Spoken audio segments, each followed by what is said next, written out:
Alongside Johnny Soper, I'm Lisa Roman, joined today by Villanova head coach Denise Dillon. Coach, back-to-back close games for your team in the Big East tournament. What do you learn the most about your team in those tight moments down the stretch? Well, you learn quickly how badly they want to win and advance.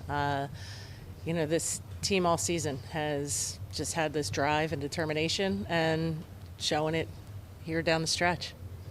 We asked Maddie if anything bothers her, and it just doesn't feel like when you're watching her play with everything that she does on the court, but off the court too, nothing seems to faze her. What is it about her? What is that trait that she has? Yeah, well, I think she's just really confident and secure in herself and what she's doing. Obviously when she's on the floor, that's her place. That's where she just zones in and does what she does best. She's one who recognizes when you have a gift, it's up to you to, let it shine. So we love watching her. She's obviously going to draw the defensive attention Yes. from Connecticut tomorrow night, which was the case last year as well. Yeah.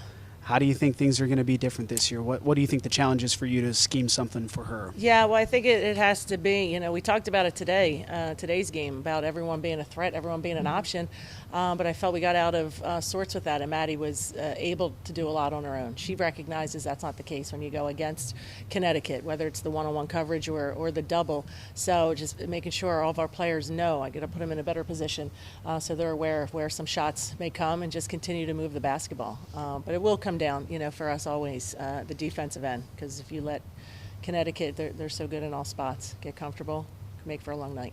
The defensive end is so important against a UConn team. Tonight, against Creighton, also very important. You had a number of other players step up on that defensive end. What's the biggest defensive takeaway from this semifinal you'll take into the final? Yeah, I think just helping each other out, like being in position. It wasn't, you line them up with the individual coverage initially, who they're guarding, but them understanding that you got to switch the screens. You got to guard the ball first, and then worry about what's next instead of just thinking it's mine. So that team defensive concept, and the biggest thing will be on the boards. That's an area of we're trying to continue. You never stop, coaching wise, telling them where some of the areas, the holes are, and that's a big step for us, is trying to find ways to rebound the basketball a little better. It's not an unfamiliar UConn team. You saw them in the final last year, twice during the regular season.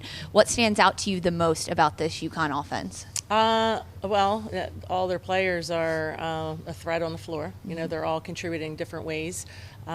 Mule does a great job facilitating. She'll only take the looks when absolutely necessary, and you add AZ Fudd back to the mix, and it's just a whole other dynamic. So it's every single player on the floor, you have to guard them, and they have a lot of action. Good luck, Coach. Thank you.